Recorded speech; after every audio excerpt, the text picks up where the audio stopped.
Maman a fait emménager ma sœur dans ma maison pendant que j'étais à Denver. J'ai ouvert mon application caméra.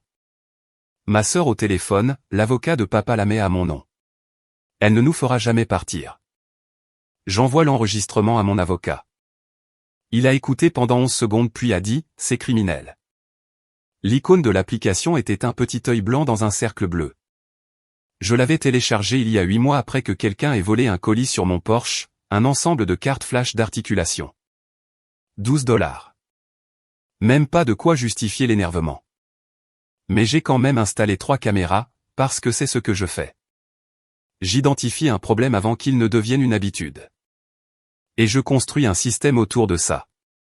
Porche avant, porte arrière, salon. 3 petits yeux blancs veillant sur ma maison à Brookside pendant que j'étais au travail. Pendant que je dormais.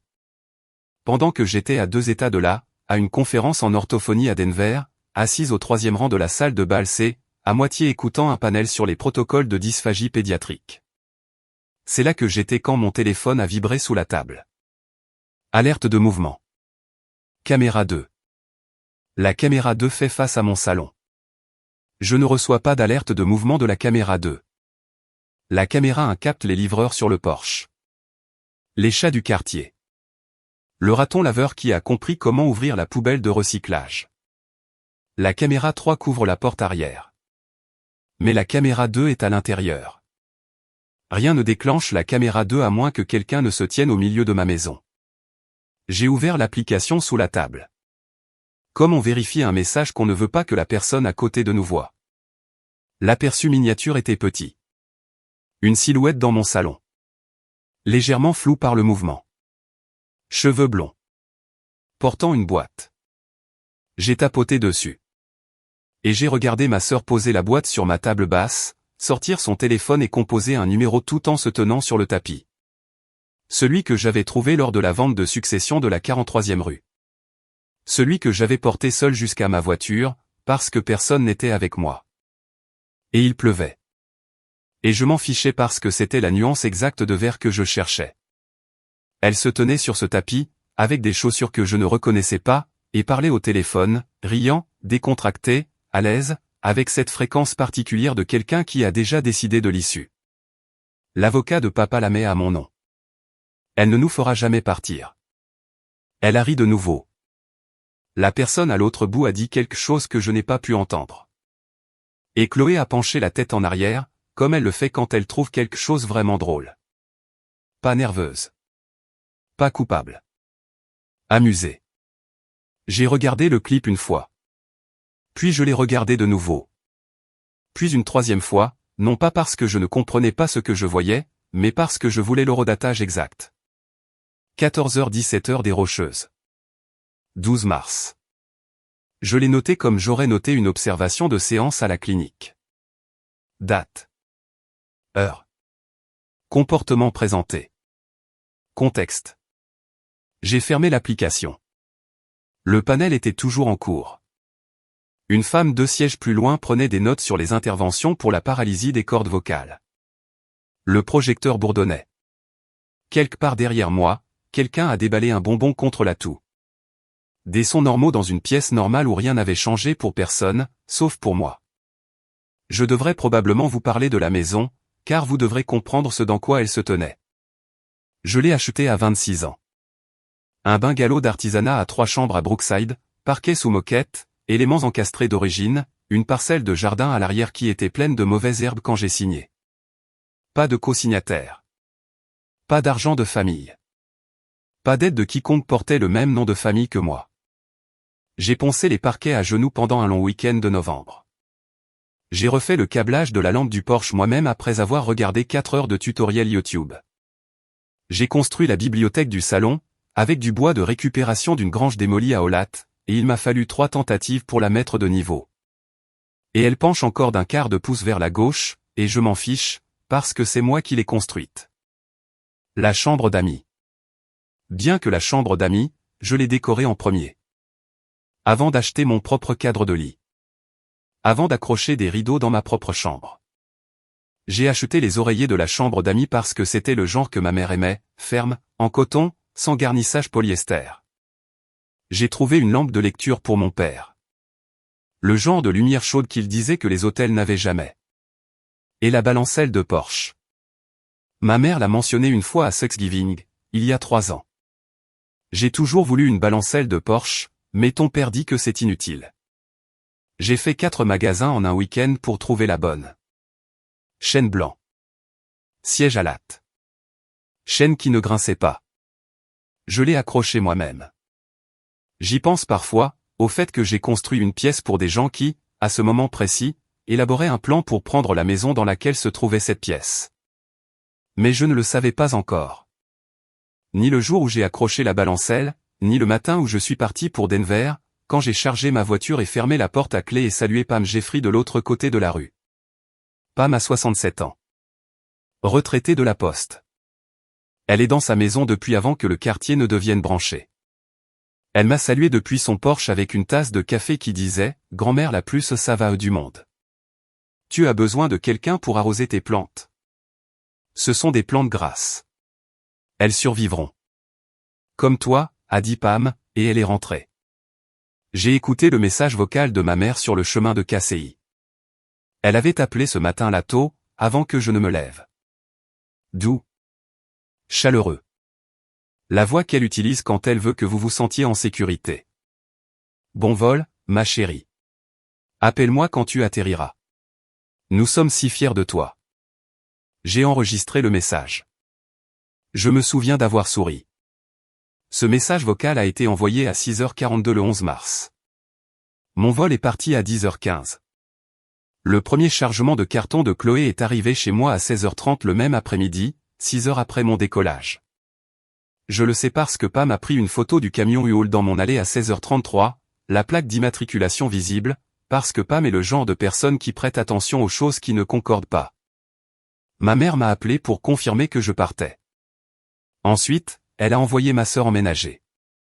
Ce qui était intéressant. Une collègue à la clinique m'avait dit quelque chose la semaine avant mon départ, une de ces phrases anodines que les gens disent sans chercher à être profonds. Nous rangions après une séance de groupe, remettant les cartes illustrées, et elle a dit, « Tu sais qui tient vraiment à toi ? Les gens qui se manifestent sans qu'on leur donne de raison de le faire. » Je n'y ai pas pensé à ce moment-là. J'étais trop occupé à faire mes valises pour la conférence, à vérifier les piles de mes caméras, à m'assurer que les draps de la chambre d'amis étaient propres, au cas où mes parents voudraient venir pendant mon absence. J'aurais dû écouter. Mais écouter ce que les gens cachent, ça est venu plus tard. J'ai assisté au reste du panel. Je veux que vous compreniez cela, car c'est important. Je n'ai pas quitté la pièce. Je ne me suis pas excusé pour aller aux toilettes. Je n'ai pas fermé mon ordinateur portable et regardé dans le vide tandis qu'une musique dramatique jouait dans ma tête. J'étais assise sur ma chaise dans la salle de bal et avec mon cordon autour du cou. Un de ces cordons qui rend tout le monde également sans importance. Et j'ai écouté une femme de John Hopkins expliquer les protocoles de risque d'aspiration pendant 35 minutes de plus. J'ai même écrit une note. Quelque chose sur les liquides épaissis et la motilité ésophagienne. Je ne me souviens plus de ce qu'elle disait. Mais je l'ai écrite parce que ma main avait besoin de faire quelque chose qui ne tremblait pas.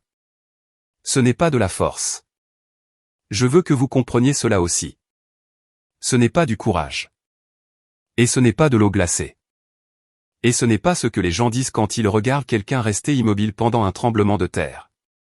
C'est ce qui arrive quand votre corps comprend ce qui se passe avant que votre cerveau ne donne la permission de réagir. Ma poitrine était serrée. Ma mâchoire était verrouillée. Mes doigts étaient devenus froids dans la salle de bal climatisée.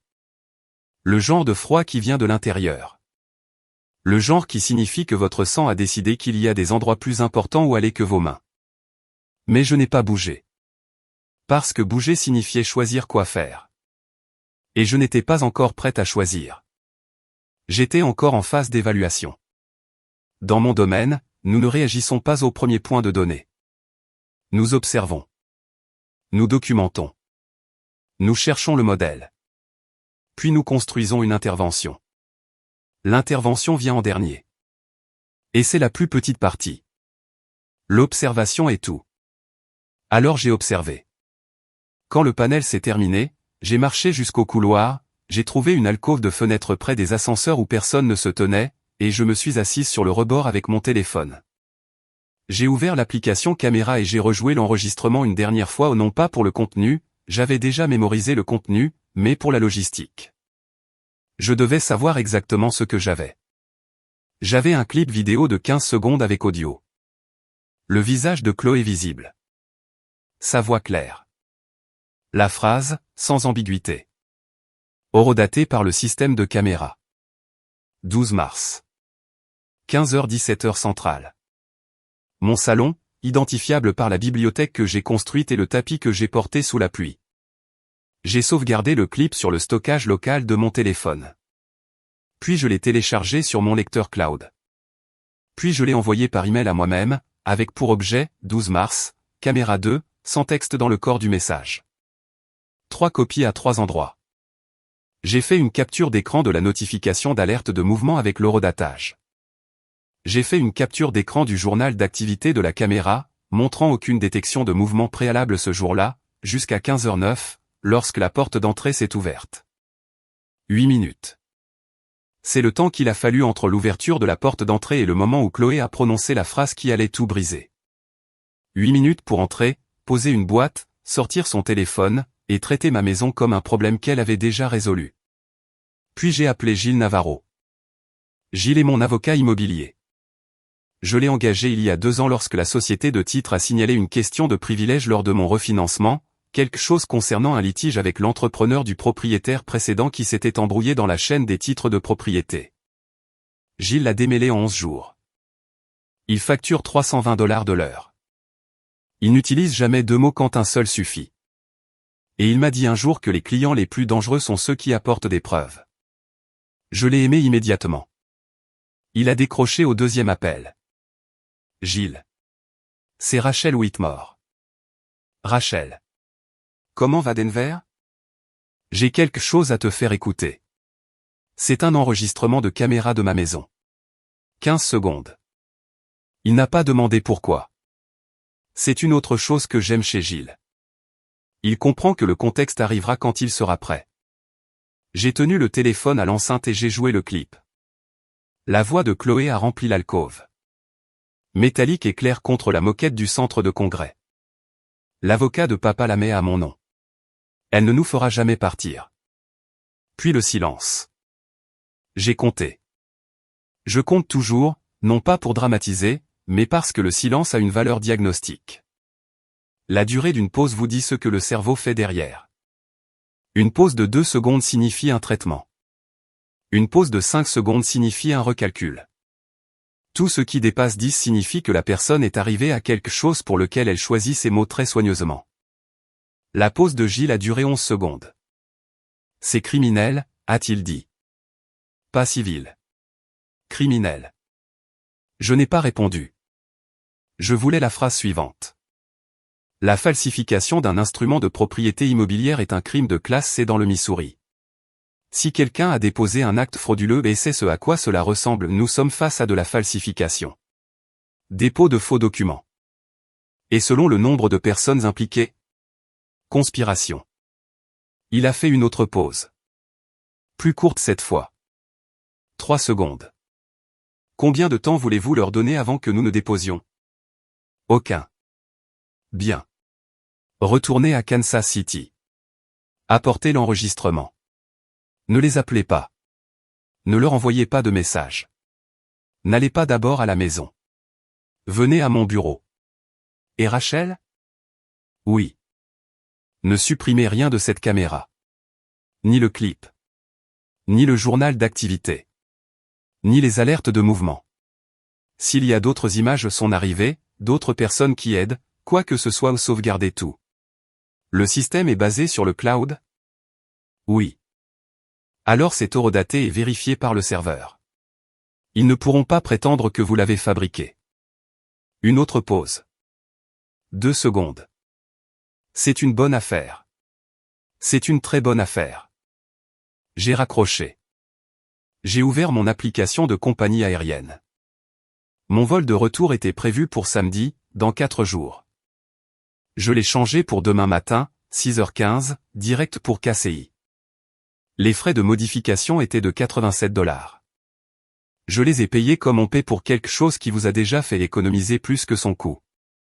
Je suis retourné à ma chambre d'hôtel. J'ai préparé mes vêtements pour le matin. J'ai branché mon téléphone. J'ai réglé mon réveil pour 4h30. Je me suis brossé les dents, et je me suis regardé dans le miroir, et la personne qui me regardait était exactement la même personne qui m'avait regardé ce matin-là avant le panel. Même visage. Même cheveux. Même posture. Rien n'avait changé à l'extérieur. Mais quelque chose derrière mes yeux était différent. Et je savais ce que c'était, car je l'avais vu chez les parents de mes patients, ceux qui entraient dans une évaluation en se doutant de quelque chose et en ressortaient en le sachant. C'est le regard de quelqu'un qui a cessé d'espérer une réponse différente, et a commencé à planifier avec celle qu'il a obtenue. J'ai éteint la lumière. J'ai posé mon sac près de la porte. Demain, je rentrerai chez moi. Mais pas pour confronter qui que ce soit. Pas pour pleurer. Pas pour demander à ma mère pourquoi. Pour collecter. Je ne suis pas rentré chez moi d'abord. J'ai atterri à KCI à 8h42. J'ai passé la zone de récupération des bagages avec seulement mon bagage à main. Je suis monté dans ma voiture sur le parking longue durée, et j'ai conduit directement au bureau de Gilles Navarro au 2e étage d'un immeuble en briques rénové sur Grand Boulevard.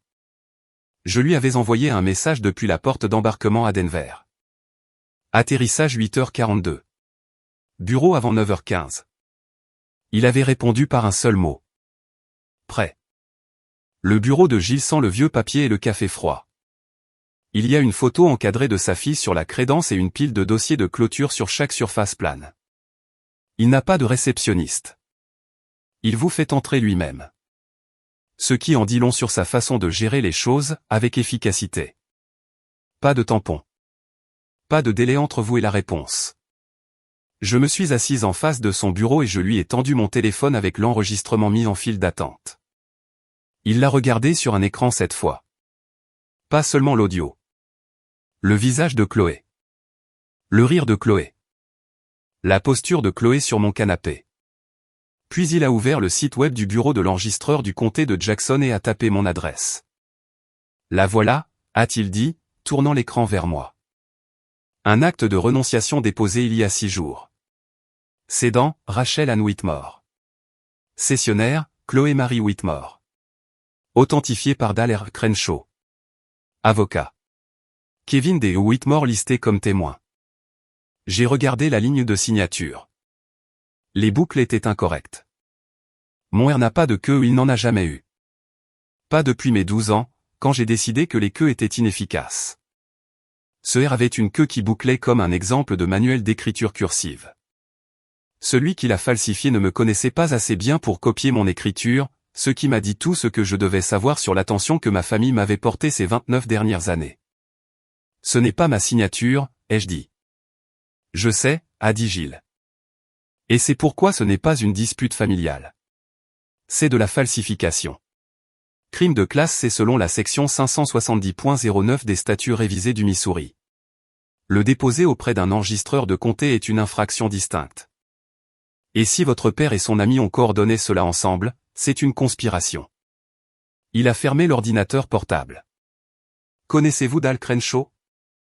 C'est un ami d'université de mon père. De Mizou. Semi-retraité. Il joue au poker une fois par mois. Gilles a noté le nom. Nous aurons besoin de votre acte original. Vous l'avez? Coffre-fort tinifuge. Dans le placard de ma chambre, qui est actuellement occupé par votre sœur. La chambre d'amis est occupée par ma sœur.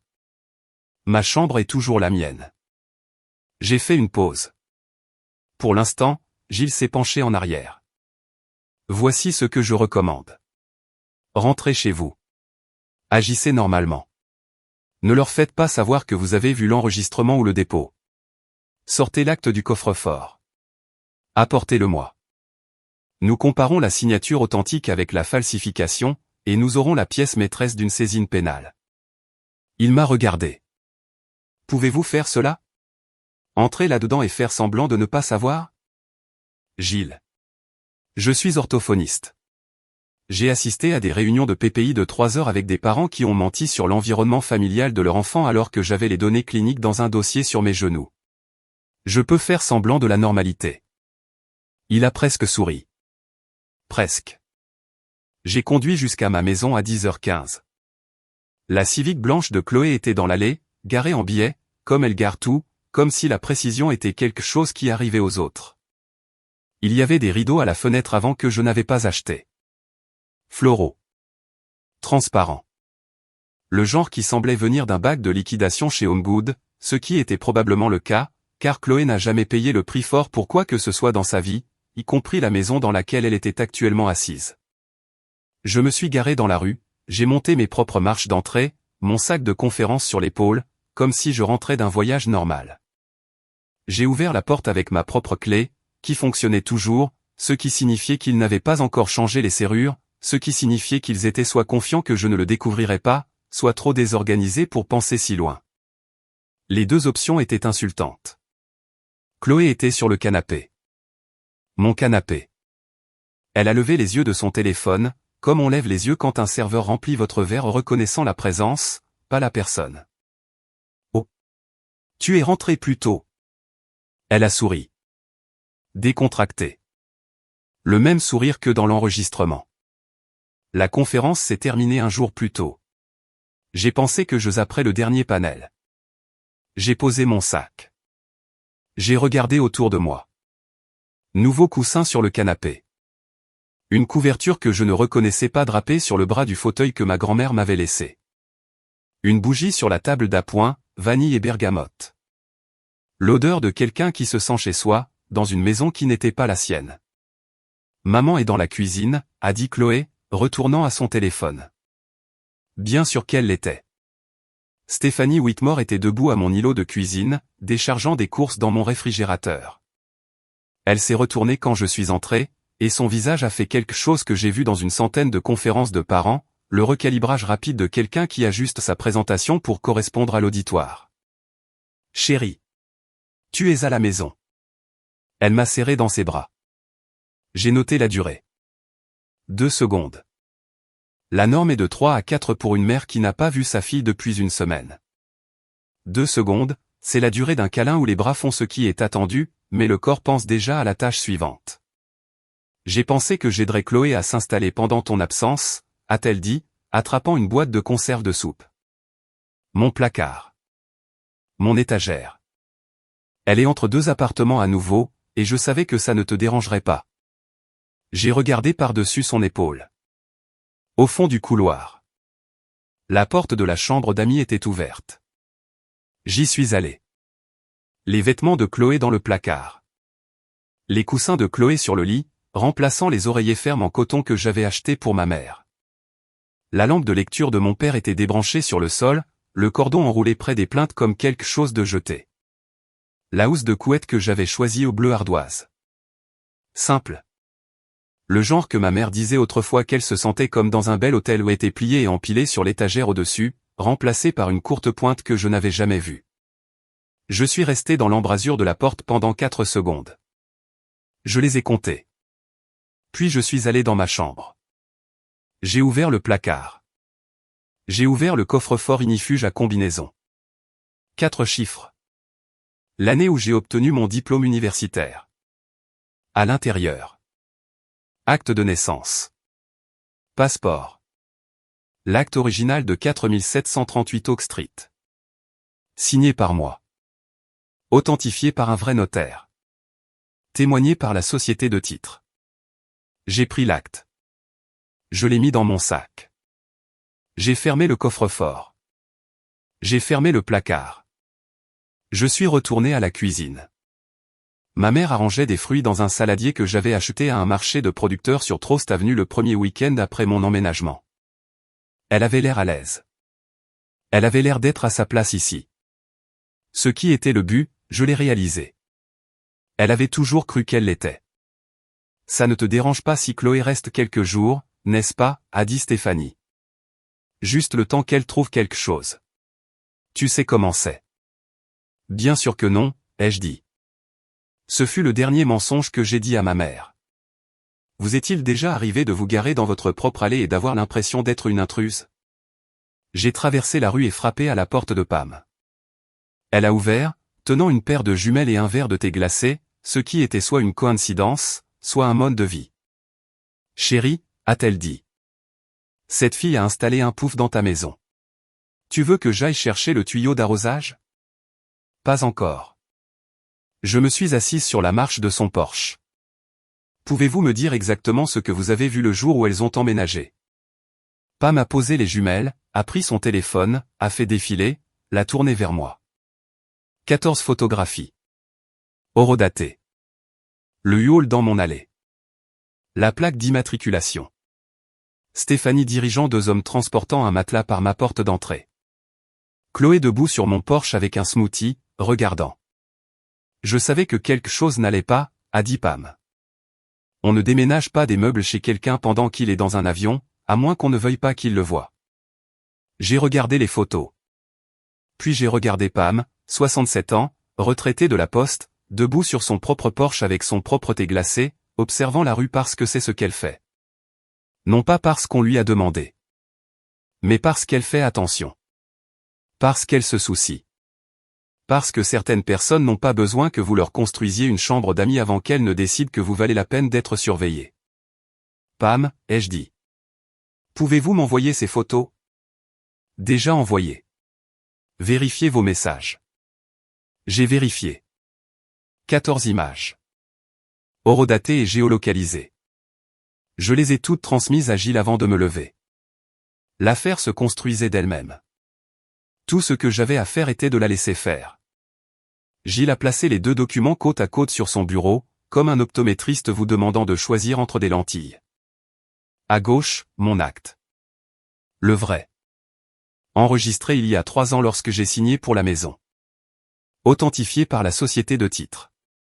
Estampillé, déposé et propre. Ma signature en bas, petite, serrée. Le R sans queue. Le W légèrement plus large qu'il ne devrait l'être. Parce que j'ai toujours appuyé plus fort sur les premières lettres. À droite, la falsification. Même description de propriété, même adresse, même langage juridique, mais la signature était l'idée de quelqu'un d'autre de moi. Le R avait une boucle théâtrale. Le W était étroit et hésitant. Et l'authentification en bas disait, authentifié par Dalher Crenshaw. Avocat. Témoin, Janet Morris. Janet Morris, a dit Gilles. Ce nom vous dit quelque chose? Non. Ça ne dit rien à personne. Nous l'avons recherché dans la base de données du secrétaire d'État du Missouri, les listes électorales, les ordres professionnels. Il n'y a pas de Janet Morris à l'adresse indiquée sur cette authentification. La signature du témoin semble être fabriquée. Il l'a dit comme il dit tout au platement, précisément, un fait à la fois, comme on empile des briques. J'ai apprécié cela. Certaines personnes ont besoin que leurs mauvaises nouvelles soient enveloppées d'empathie. J'avais besoin des miennes sous forme de preuves. Donc une signature de cédant falsifiée, un témoin fabriqué, et un avocat agréé qui a authentifié les 2, ai-je dit. Ça fait 3 chefs d'accusation de crime avant d'en arriver à la conspiration? Gilles s'est penché en avant. Parlez-moi de Dal Crenshaw. Semi-retraité. Gère quelques clôtures par an. Peut-être des affaires de succession. Lui et mon père sont amis depuis Mizuho 35 ans. Peut-être plus. Il joue au poker le 2e mardi de chaque mois. Il était chez mes parents à Noël il y a 2 ans. Je lui ai fait une assiette. Gilles a noté quelque chose. Je l'ai regardé écrire. Et j'ai pensé à cette assiette d'Inde, sauce au canneberge, les petits pains que j'avais fait à partir de 0 parce que ma mère disait que les petits pains du commerce la gênaient. Je l'ai porté à travers le salon et l'ai tendu à Dal Crenshaw. Et il a dit, merci, ma chérie, et est retourné parler de football de Kansas City à mon père. Je ne me souviens pas s'il m'a regardé. Je me souviens de l'assiette. C'est là que ça m'a frappé. Pas la colère, le souvenir. J'avais 14 ans. C'était en octobre. J'étais assise à la table de la cuisine, faisant mes devoirs d'algèbre pendant que ma mère était debout au comptoir, le téléphone pressé entre son oreille et son épaule, pelant des carottes pour le dîner. Elle parlait à tante Linda, je le savais, parce qu'elle n'utilisait cette voix particulière qu'avec Linda. La voix de sœur conspiratrice. Moitié potin, moitié diagnostic. Elle ne savait pas que je pouvais l'entendre. Ou peut-être qu'elle le savait et que ça n'avait pas d'importance. Parce que ce qu'elle a dit n'était pas cruel, c'était une évaluation. De la même manière qu'on décrirait le temps ou trierait le linge. Juste des faits, tels qu'elle les comprenait. Chloé est celle qui a de l'étincelle, a-t-elle dit. Le récital de danse était adorable. Elle a ce truc, tu sais? Les gens la regardent. Elle appelait une carotte en une longue bande. Rachel est la pragmatique. Elle se débrouillera seule. Elle l'a dit comme on décrit un appareil ménager. Fiable. Facile d'entretien. N'a pas besoin d'attention. Je n'ai pas pleuré. J'ai fermé mon manuel. Je l'ai rouvert. J'ai terminé la série de problèmes. J'ai eu 98 à l'examen. Et j'ai commencé à me débrouiller. Je me suis débrouillé au lycée. J'ai obtenu une bourse. J'ai obtenu une maîtrise. Et une bourse clinique. Et une carrière. Et un compte d'épargne. Et une maison.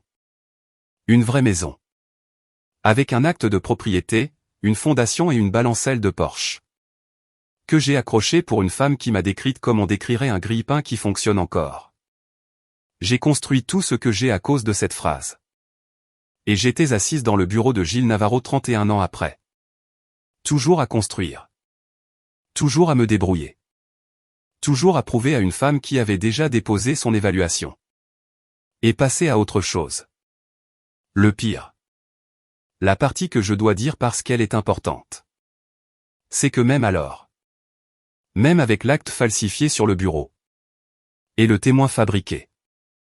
Et les enregistrements. Et les photographies. Une partie de moi cherchait encore la sortie. La version de cette histoire où ce n'était pas ce à quoi ça ressemblait. Peut-être que maman ne savait pas jusqu'où Dal irait. Peut-être que la renonciation était exploratoire juste de la paperasse. Comme transférer un titre de voiture. Peut-être que Chloé a exagéré au téléphone. Peut-être que je réagissais de manière excessive parce que je suis la pragmatique. Et les gens pragmatiques traitent les émotions par des systèmes. Et je ne faisais que construire un système autour d'un sentiment qui passerait. Je me suis surprise à le faire. J'ai reconnu le modèle comme je le reconnaîtrais chez un patient, la régression à la ligne de base. Le recadrage d'un apport hostile en neutre.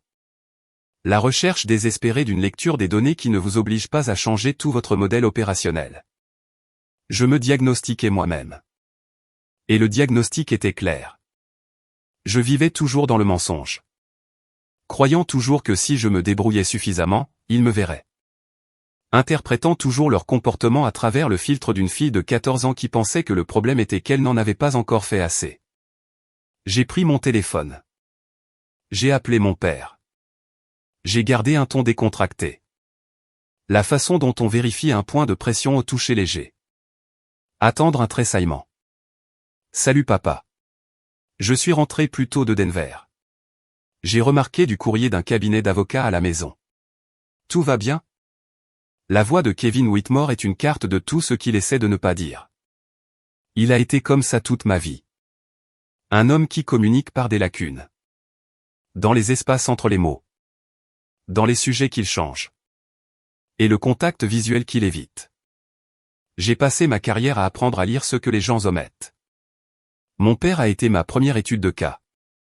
Oh, c'est probablement juste ta mère qui cherchait à faire de la planification successorale. Tu sais, organiser les choses. Rien d'inquiétant. Planification successorale, ai-je répété. Pour la succession de qui? Silence. J'ai compté. 1, 2, 3, 4, 5, 6, 7. 7 secondes. Dans mon domaine, c'est diagnostic. Une pause de 7 secondes après une question directe signifie que la personne a reconnu qu'elle est dans une situation pour laquelle elle n'était pas préparée et qu'elle cherche une réponse à la fois pertinente et évasive. C'est l'équivalent verbal de regarder quelqu'un chercher une sortie dans une pièce avec une seule porte. Rachel, ce n'est pas ce que tu. D'accord, papa. J'ai gardé ma voix égale. Clinique. Le même ton que j'utilise quand un enfant a des difficultés et que j'ai besoin qu'il se sente suffisamment en sécurité pour réessayer. Je te fais confiance. Il a expiré. Soulagement. Un homme qui venait d'être libéré d'un piège dont il n'avait pas réalisé qu'il y était. J'ai raccroché. Puis j'ai ouvert ma messagerie vocale. J'ai trouvé le message de ma mère du 11 mars. Celui qu'elle avait laissé le matin où j'étais parti pour Denver. Bon vol, ma chérie. Nous sommes si fiers de toi. Je l'ai écouté une dernière fois. J'ai écouté la chaleur. La douceur étudiée. La performance d'une femme qui appelait sa fille pour confirmer une heure de départ afin de pouvoir lancer un compte à rebours. Je l'ai supprimé. Pas de manière dramatique. Pas avec des mains tremblantes ou un moment d'hésitation. J'ai tapoté sur le message vocal. J'ai tapoté sur supprimer. J'ai tapoté sur confirmer. 3 tapotements. Comme on efface une notification qui n'est plus pertinente. Puis j'ai appelé Gilles. Le témoin est fabriqué. La signature est falsifiée. Et mon père vient de me mentir au téléphone, ai-je dit. Quelle est la prochaine étape? La prochaine étape, a dit Gilles. Nous allons récupérer les registres d'authentification des 5 dernières années de dépôt de Dal Crenshaw. S'il a déjà fait cela, vos parents ne sont pas ses seuls clients. Et s'ils ne sont pas ses seuls clients, le procureur va être très intéressé par cette affaire. J'ai raccroché.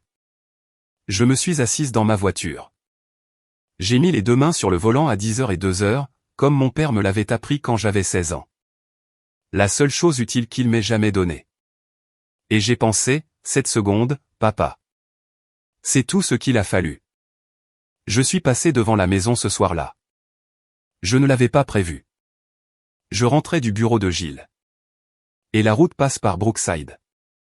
Et mes mains ont tourné le volant avant que mon cerveau ne rattrape. C'est le genre de choses qui arrivent quand votre corps sait quelque chose que votre esprit est encore en train de négocier. C'était le crépuscule. Cette heure particulière du début de mars, quand le ciel ne sait pas s'il fait soir ou s'il abandonne simplement l'après-midi. Les lampadaires étaient allumés, mais le soleil n'était pas entièrement parti. Donc tout avait 2 ombres. Une de la lumière d'en haut, et une de la lumière de derrière.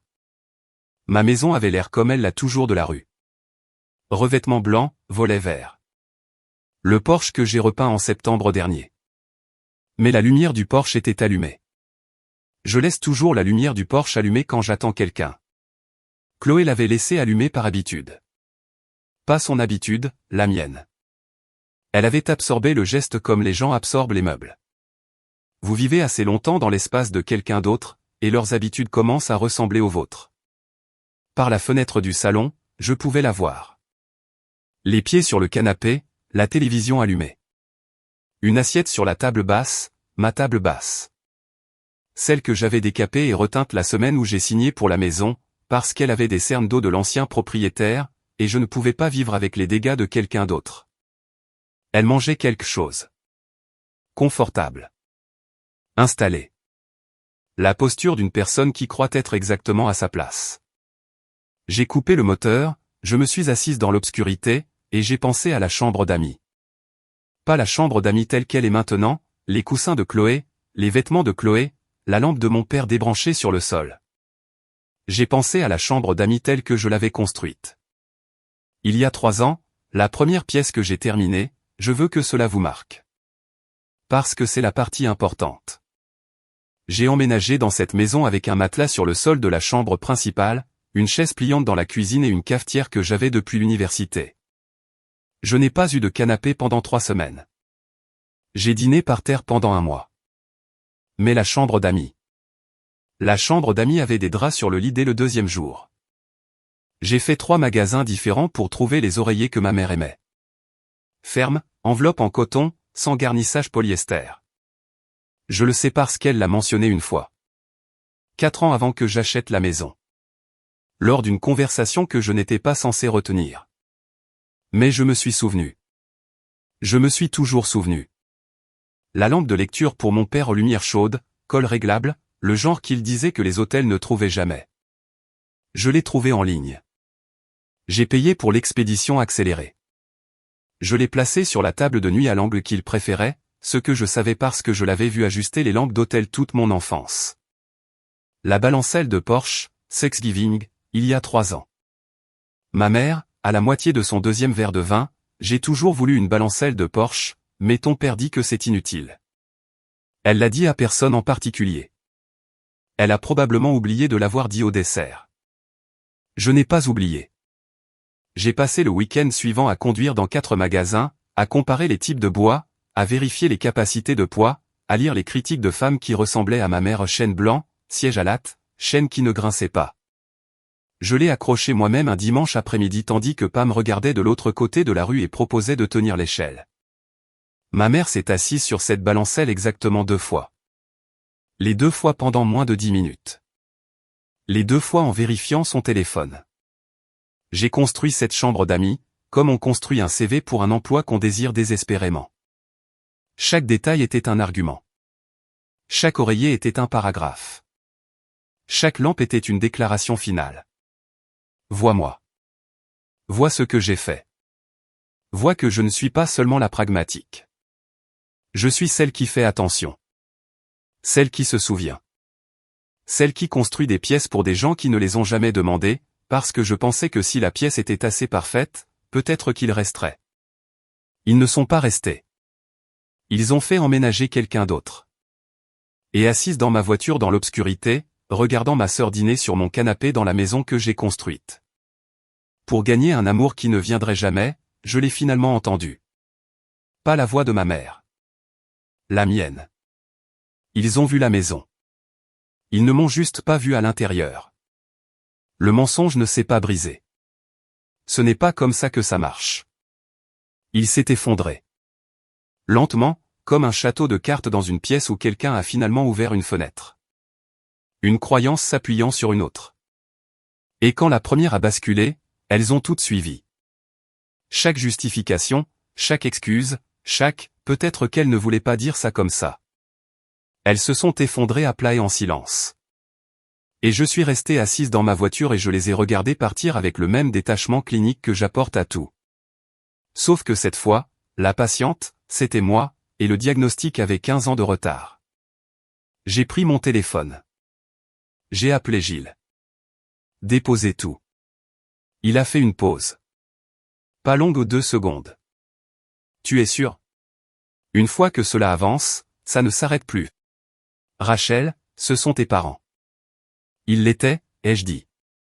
Maintenant, ce sont des défendeurs. Gilles est resté silencieux un instant. Puis, je remettrai la saisine pénale au bureau du procureur d'ici la fin des affaires demain. La plainte civile pour annuler l'acte sera déposée simultanément. La plainte auprès de l'ordre des avocats contre Crenshaw sera envoyée le matin. Les 3 en même temps. Si nous les échelonnons, ils auront le temps de coordonner une réponse. Si nous les déposons simultanément, chacun apprendra les autres par son propre avocat, pas les uns des autres. Ils ne pourront pas raconter leur version si elles ne savent pas quelle version raconter. J'ai presque souri. Presque. À quel moment la loyauté envers la famille devient-elle une porte que vous laissez ouverte à des gens qui vous volent? J'y ai pensé, en conduisant vers l'appartement meublé que je louais, depuis mon retour de Denver. Temporaire. Mur beige. L'art de quelqu'un d'autre.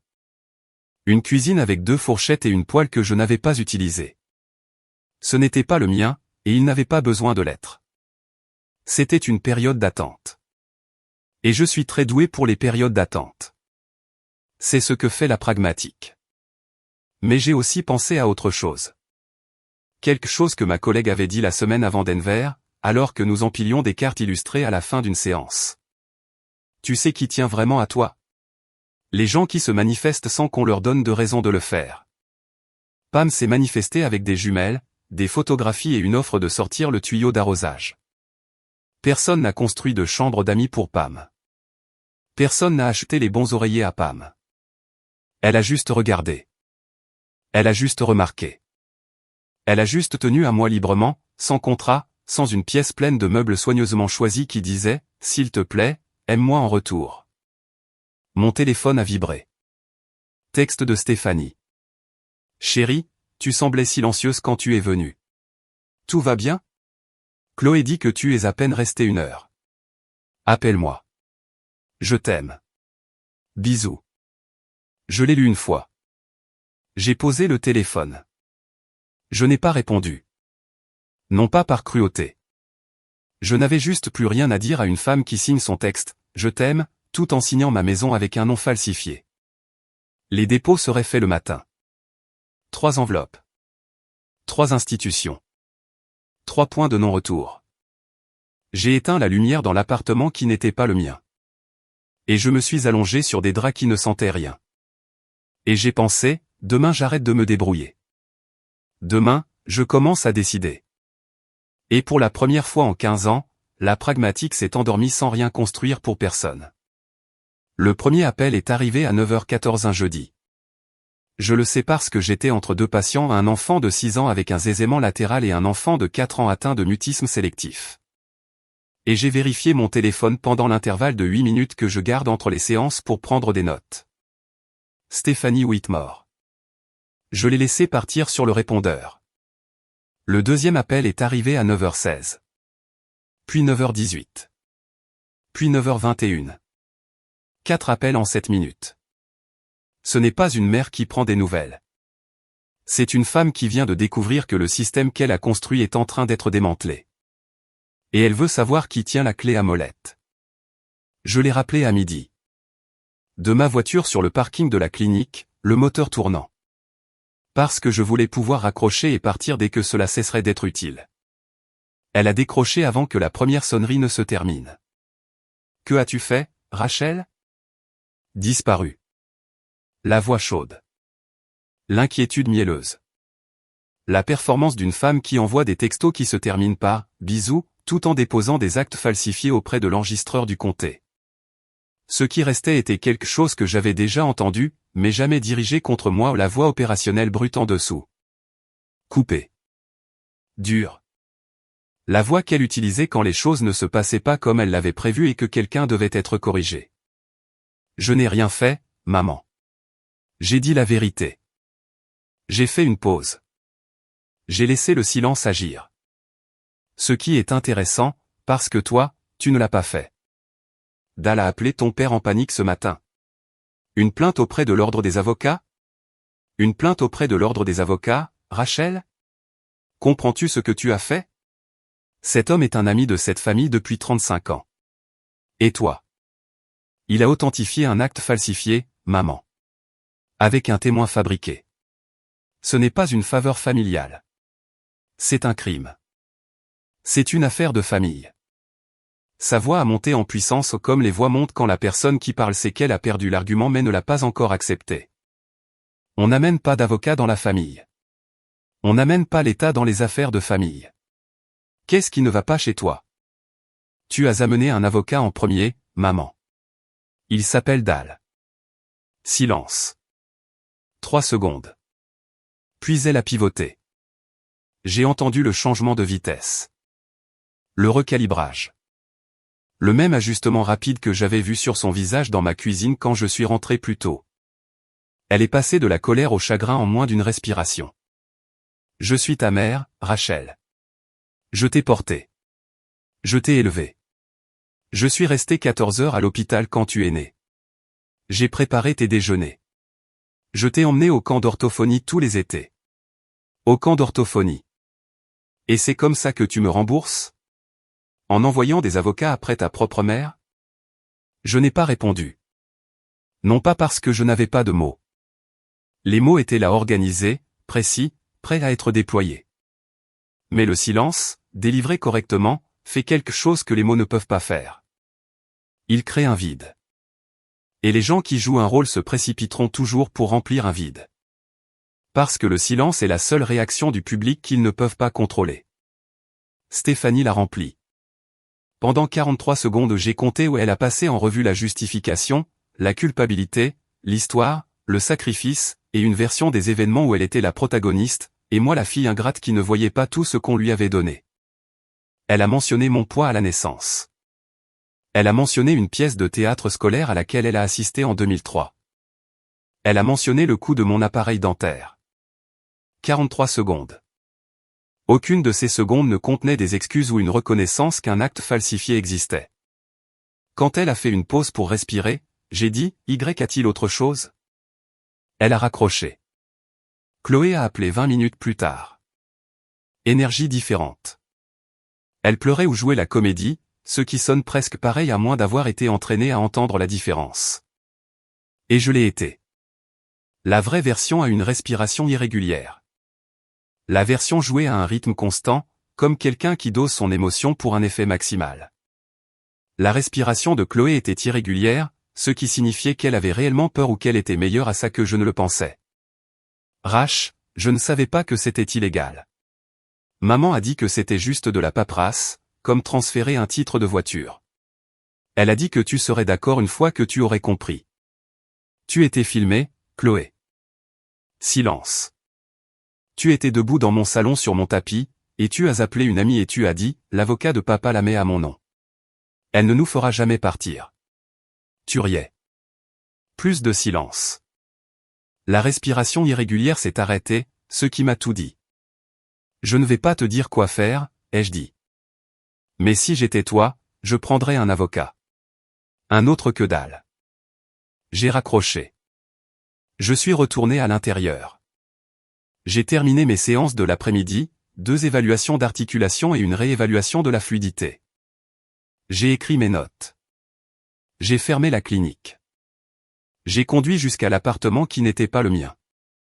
Mon téléphone a vibré à un feu rouge. Pam, mise à jour de l'autre côté de la rue. La blonde vient de se faire livrer une pizza à ta maison. Sur ton Porsche. Grande pepperoni. Tu veux que j'intercepte?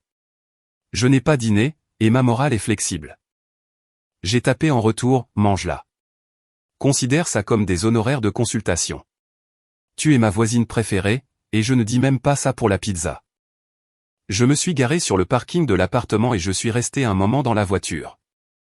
Ne pensant pas. Juste assise. Le moteur qui tic-tac en refroidissant. Le lampadaire qui bourdonnait au-dessus de moi à cette fréquence qui semble toujours hésiter entre rester allumé ou abandonné. C'est la partie de l'histoire où je suis censé pleurer. Où le poids de ce que j'ai perdu est censé me frapper, et je suis censé m'effondrer seul sur un parking, et la musique monte et vous ressentez quelque chose pour moi. Je n'ai pas pleuré. Non pas parce que je suis forte. Parce que la chose que j'ai perdue ou une mère qui m'aimait de la façon dont j'avais besoin d'être aimé, je ne l'ai jamais eue. On ne peut pas pleurer quelque chose qui n'a pas existé.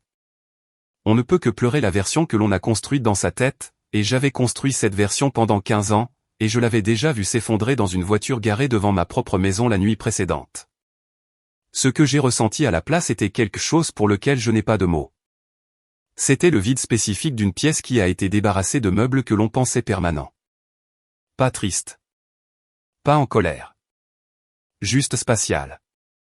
Comme si ma poitrine avait plus de superficie qu'avant, et que je n'avais pas encore décidé quoi y mettre. Mon téléphone a sonné. Gilles. Tard après 20 heures. Dal a retourné sa veste, a-t-il dit. Coopération totale. Déclaration sous serment. Il fournit la chronologie complète, qui l'a contacté, quand, ce qu'on lui a dit, ce qu'il a été payé. Qu'a-t-il été payé? Votre père lui a donné $2000 et une bouteille de bourbon. $2000 et une bouteille de bourbon. Voilà ce que valait ma maison pour ma famille. Voilà ce que je valais. Il y a autre chose, a dit Gilles. Dans sa déclaration, Dal décrit la conversation initiale avec votre mère, quand elle l'a approché pour la première fois pour préparer l'acte.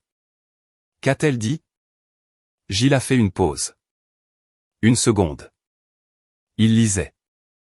Elle a dit, Rachel est la pragmatique. Elle s'en remettra. La voiture était silencieuse. Le lampadaire bourdonnait. Mes mains étaient sur le volant à 10h et 2h, et elles sont restées immobiles, complètement immobiles. La façon dont les mains se figent lorsque le corps reçoit une information que le cerveau n'est pas encore prêt à traiter, mais que le système nerveux a déjà assimilée. La pragmatique. Elle s'en remettra. La même phrase. 29 ans d'écart. Une fois à tante Linda un mardi d'octobre. Une fois à Dal Crenshaw pour une demande de vol de ma maison. L'évaluation que ma mère avait de moi n'avait jamais changé. Pas une seule fois. Pas en 29 ans. J'avais construit une carrière, une maison et une vie, et rien de tout cela n'avait fait bouger l'aiguille, même d'une fraction de degré. J'étais toujours la pragmatique. Toujours celle qui se débrouillerait. Toujours l'appareil qui fonctionne. Rachel, a dit Gilles. Tu es là. Je suis là, ai-je dit. Quelle est la prochaine étape? Le procureur veut te rencontrer. Demain, 10 heures. Apporte tout. Je serai là à 9h45. J'ai raccroché. J'ai éteint la voiture. Je suis rentré. J'ai fait une tasse de thé avec la bouilloire de quelqu'un d'autre dans la cuisine de quelqu'un d'autre. Et je me suis tenu au comptoir, tenant la tasse à deux mains, et j'ai pensé, elle s'en remettra. Et pour la première fois, ma mère avait tort. Non pas parce que je ne me remettrai pas, mais parce que s'en remettre implique de revenir à ce que l'on était avant. Et je ne retournerai jamais à la pragmatique qui construit des chambres d'amis pour des gens qui prévoient déjà de prendre la maison. La procureure s'appelait Carla Henny. Cinquantaine. Lunettes de lecture sur une chaîne. Une poignée de main qui signifiait les affaires. Elle a écouté l'enregistrement une fois, a examiné la déclaration sous serment de Dahl, et m'a regardé de l'autre côté de la table comme un chirurgien regarde une radiographie non pas avec sympathie, mais avec une clarté professionnelle. C'est propre, a-t-elle dit à Gilles. La falsification seule nous y mène. Le témoin fabriqué le rend emphatique, et la déclaration de coopération nous donne la chaîne de commandement. Elle s'est tournée vers moi. Votre mère a-t-elle initié cela? Selon le témoignage sous serment de Dahl Crenshaw, oui. Et l'implication de votre père? Il a fourni la connexion à Crenshaw. Il a signé comme témoin sur l'acte falsifié. Et quand je lui en ai parlé par téléphone, il a menti. J'ai fait une pause. J'ai le journal d'appel. 4 secondes de silence avant le mensonge, si c'est utile. Henny a presque souri. Nous prendrons le journal d'appel. Gilles lui a remis le dossier complet au tout, organisé chronologiquement comme je l'avais structuré pour lui. L'enregistrement de la caméra. Les horodatages des alertes de mouvement. Les 14 photographies de Pam. L'analyse du message vocal montrant que ma mère avait confirmé mon emploi du temps de voyage 6 heures avant l'emménagement. L'acte original, à côté de l'acte falsifié. Les signatures côte à côte. La déclaration de Dahl. 18 pages. Détaillant 14 mois de coordination. 14 mois.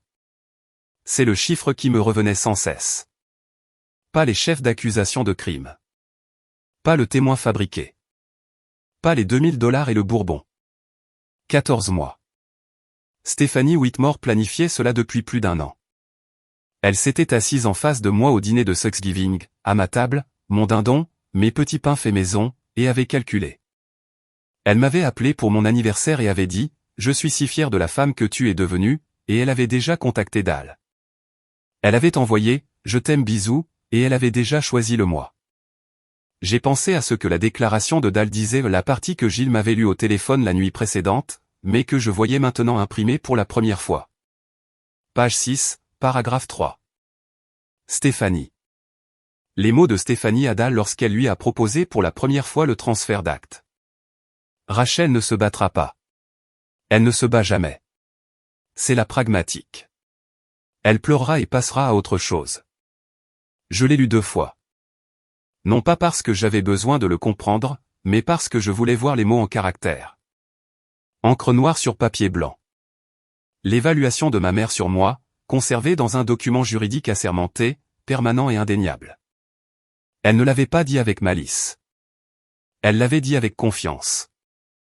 La confiance d'une femme qui avait étudié sa fille pendant 29 ans et avait conclu, avec une certitude absolue, que la pragmatique absorberait cela comme elle absorbait tout le reste tranquillement, efficacement, sans faire de scène. Elle avait raison sur la majeure partie. J'étais silencieuse. J'étais efficace. Je n'ai pas fait de scène. J'ai monté un dossier. La confrontation a eu lieu 2 semaines plus tard, au bureau de Gilles. Terrain neutre. Gilles l'a suggéré. Ils se sentiront plus en sécurité dans une salle de conférence que dans une salle d'audience, a-t-il dit. Les gens plus en sécurité font de plus grosses erreurs. Stéphanie est arrivée dans ce que j'ai reconnu comme sa tenue d'église au blazer bleu marine. Boucle d'oreille en perles. Le rouge à lèvres qu'elle porte quand elle veut être prise au sérieux par des gens qu'elle considère importants. Kevin était derrière elle, légèrement à gauche. La position qu'il a occupée pendant tout leur mariage. Leur avocat, un homme nommé Frank Devereaux, qui avait pris leur affaire après que 2 autres cabinets aient refusé, est entré, portant une mallette en cuir, et l'expression de quelqu'un qui savait exactement comment cela allait se passer. Ils se sont assis en face de nous. Stéphanie a joint ses mains sur la table. Composée. Prête pour la caméra. Elle s'attendait à une négociation.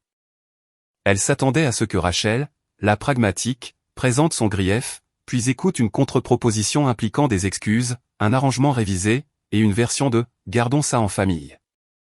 Gilles a ouvert un dossier. Il a placé le premier document sur la table. L'acte de renonciation falsifié. Les yeux de Stéphanie se sont posés dessus, puis sont revenus à Gilles. Deuxième document. L'acte authentique. Côte à côte. La signature la mienne et la falsification se faisant face comme 2 versions de la même personne. Une vraie et une inventée. Troisième. Les photographies de Pam. 14 d'entre elles. Étalées sur la table. Le hall. La plaque d'immatriculation. Stéphanie dans l'allée. Dirigeant 2 hommes portant un matelas. Chloé sur le porche avec un smoothie. Regardant. Toutes horodatées. Toutes géolocalisées. Quatrième. L'analyse du message vocal. L'appel de Stéphanie à moi à 6h42. Bon vol, suivi de l'arrivée de Chloé à 16h30 le même jour. Une chronologie qui traçait une ligne droite de l'amour à la logistique. Cinquième. La déclaration sous serment de Dal Crenshaw. 18 pages. Gilles l'a placé en dernier et l'a laissé là. Il n'a pas narré. Il n'a pas expliqué. Il a laissé le papier faire ce que le papier fait quand il a été assemblé avec précision, il parle de lui-même. Stéphanie a fixé la table. J'ai observé ses mains. Elles étaient jointes, mais les jointures étaient blanches. Et le pouce gauche appuyait dans la paume droite, assez fort pour laisser une marque. Je le sais parce que j'ai été entraîné à observer les mains. Les mains vous disent ce que le visage a appris à cacher. Frank Devereaux s'est penché. A murmuré quelque chose à Stéphanie. Elle a secoué la tête une fois. Sèchement. Le geste d'une femme qui n'est pas encore prête à accepter les dimensions de la pièce dans laquelle elle se trouve. Elle m'a regardé. Tu as planifié cela, a-t-elle dit. Doucement. Pas une question. Tu l'as planifié en premier, ai-je dit. 14 mois, selon Dal. Cet homme est un menteur. C'est un menteur qui a gardé des preuves. Ton chèque de $2000 est à la page 11. La bouche de Stéphanie s'est ouverte. C'est fermé. C'est ouverte de nouveau. Le rythme de quelqu'un à qui on a retiré son scénario et qui n'a pas mémorisé les répliques de la doublure. Leur avocat a posé une main sur le bras de Kevin. Kevin n'avait pas parlé. Il était assis là, légèrement recroquevillé. Comme il est toujours assis quand Stéphanie a le contrôle, ce qui est toujours le cas. Mais maintenant Stéphanie n'avait plus le contrôle, et Kevin était dans la position inhabituelle d'être visible. Il m'a regardé. Ses yeux étaient humides. Sa bouche a bougé au le début de quelque chose. La forme du mot, pardon, ou peut-être juste la forme d'un homme qui réalise qu'il a choisi le mauvais côté d'une porte qui est sur le point de se fermer. Stéphanie s'est tournée vers lui. Il s'est arrêté. La bouche fermée. Le mot, quel qu'il fût, s'est retiré. 4 secondes. C'est la durée de la conscience de Kevin Whitmore. J'ai compté. Je compte toujours. Stéphanie s'est retournée vers moi. Dernière tentative. La voix a changé, ni chaude, ni en colère, mais quelque chose entre les deux. La voix d'une femme qui est à court de stratégie et qui saisit la seule arme qui lui reste. Tu le regretteras, Rachel. Quand tu seras seule, quand tu n'auras personne, tu souhaiteras avoir encore une famille. Je l'ai regardé. Ma mère, la femme qui m'a porté pendant 9 mois et m'a évalué pendant 29 ans et n'a jamais une seule fois révisé sa conclusion. J'ai une famille, ai-je dit. Vous n'en faites juste pas partie. Elle n'a pas répondu. Il n'y avait rien à répondre. La phrase n'était pas un argument. C'était une déclaration finale. Gilles a rassemblé les documents. Devro a demandé une suspension que tout le monde a comprise comme une reddition. Stéphanie s'est levée la première, toujours la première, et est partie sans se retourner. Kevin a suivi. Toujours derrière elle. Toujours légèrement à gauche. Je suis sorti après eux. Pas derrière eux. Après. Il y a une différence. Gilles s'est mis à mon pas dans le couloir. Ça s'est bien passé, a-t-il dit. 11 secondes, ai-je dit. Quoi? C'est le temps qu'il t'a fallu pour dire criminel la première fois que je t'ai fait écouter cet enregistrement. 11 secondes pour annuler 14 mois de planification. Je l'ai regardé. Ce que j'ai trouvé digne d'être noté. Gilles a hoché la tête. Le presque sourire à nouveau. Vous êtes une personne très spécifique, Rachel. Je suis la pragmatique.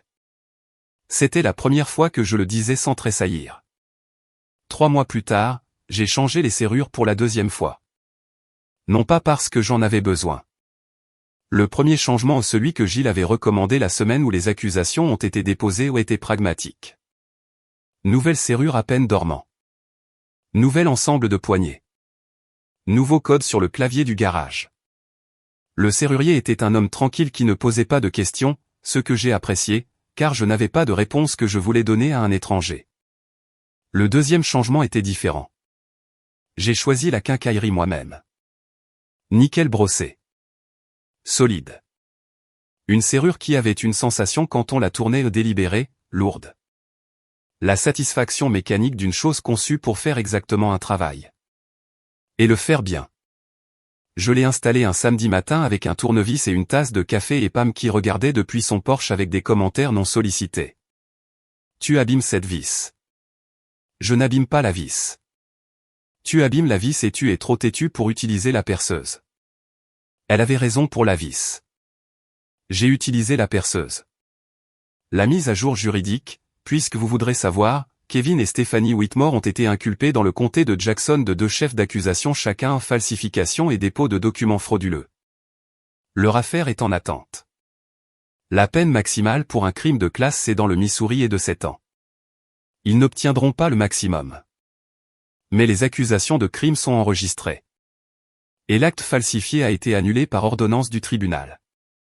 Et mon titre est restauré et assuré contre de futures réclamations. Et rien de tout cela ne peut être annulé par un appel téléphonique, un plat cuisiné ou un message vocal qui se termine par « bisous ».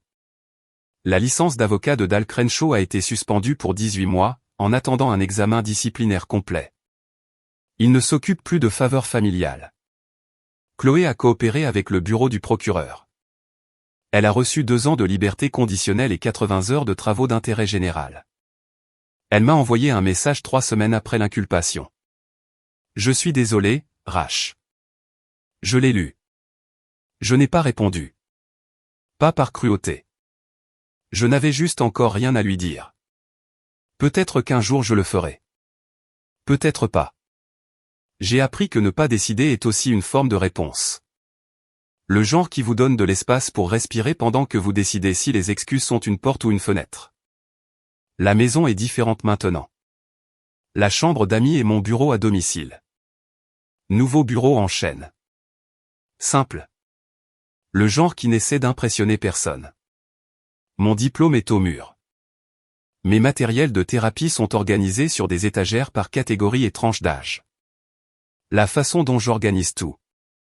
Parce que c'est ce que je suis et j'ai arrêté de m'en excuser. Les oreillers fermes en coton sont partis. La lampe de lecture est partie. La housse de couette qui faisait que ma mère se sentait comme dans un bel hôtel et dans un sac de dons dans le garage. Je ne l'ai pas jeté. Je l'ai donné à quelqu'un qui pourrait réellement l'utiliser.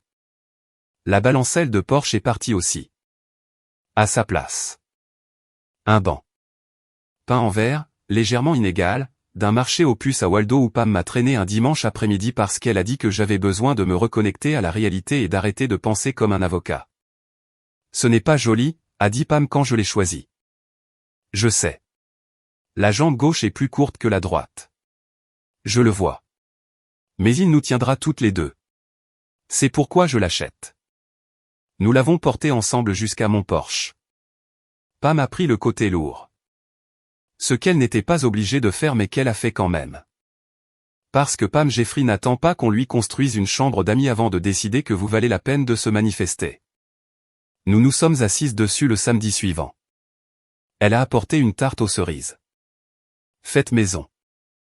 La croûte était craquée d'un côté parce que Pam cuisine comme elle fait tout le reste. Avec confiance et zéro intérêt pour l'esthétique. Nous l'avons mangée sur le banc inégal. Et avons regardé la rue. Et n'avons pas parlé de mes parents. Ni de l'affaire. Ni de l'acte falsifié. Ni des 14 mois. Nous avons parlé de ses petits-enfants. Nous avons parlé du cardinal qui n'arrêtait pas de frapper à la fenêtre de sa cuisine. Nous avons parlé de savoir si la maison 3 portes plus loin allait un jour terminer son aménagement paysager. Ou si le tas de paillis était maintenant une installation permanente. Puis elle a dit, je t'ai vu emménager dans cette maison il y a 3 ans.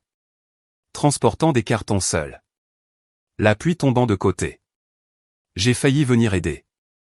Mais j'ai pensé que tu étais peut-être le genre de personne qui voulait le faire toi-même. J'étais ce genre de personne. Et maintenant, je l'ai regardé. 67 ans. Retraité. Une femme qui prend des photos de camions UOL suspects et garde des jumelles près de la fenêtre et mange des pizzas interceptées sans culpabilité. Une femme qui m'a remarqué le jour où j'ai emménagé. Et n'a jamais cessé de me remarquer non pas parce que je l'avais mérité. Non pas parce que je lui avais construit une chambre. Mais parce que c'est à quoi ressemble la vraie attention. Elle observe, tout simplement. Elle ne facture pas. Maintenant, je te laisserai porter une boîte, ai-je dit. Pas Marie. Court. Chaleureux. Le genre qui commence et finit dans la même respiration. Une boîte. Grande dépensière. N'exagère pas. Nous avons fini la tarte. Elle est rentrée chez elle. Je suis resté sur le banc. Que signifie la famille quand les personnes qui partagent votre sang sont celles qui ont essayé de voler votre fondation? J'aimerais entendre votre réponse. Laissez-la dans les commentaires si vous en avez une. Parce que je sais que vous en avez une. Je l'entends dans la façon dont vous écoutez en ce moment. Vous y avez déjà pensé. Peut-être que vous y pensez en ce moment. J'ai trouvé ma réponse. Il a fallu un acte falsifié et une affaire criminelle. Et une mère qui m'a appelé la pragmatique pendant 29 ans. Sans jamais considérer que les gens pragmatiques font de très redoutables ennemis. Plus tard ce soir-là, je me suis assise sur mon canapé Dans mon salon. Sur le tapis que j'ai porté sous la pluie. Et j'ai ouvert l'application caméra une dernière fois. Le petit œil blanc. 3 caméras. 3 vues. Porche avant. Porte arrière. Salon. Tout est clair. Tout est calme. Tout est à moi. J'ai fermé l'application. Je n'avais plus besoin du petit œil blanc. La maison était sécurisée non pas grâce aux caméras ou au verrou ou à l'assurance titre, mais parce que chaque pièce était enfin, entièrement mienne. Pas d'oreiller d'invité en attente d'invité qui ne viendrait jamais visiter. Pas de balancelle de Porsche pour une femme qui s'y est assise 2 fois et a planifié un vol pendant 14 mois. Pas de lampe de lecture pour un homme dont la conscience a duré 4 secondes. Juste mes livres. Mon travail. Mon banc inégal. Et une voisine de l'autre côté de la rue qui salue tous les matins sans avoir besoin d'une raison. Les serrures sont changées. Les caméras sont éteintes. Et les seules personnes qui franchissent ma porte maintenant sont celles qui frappent d'abord.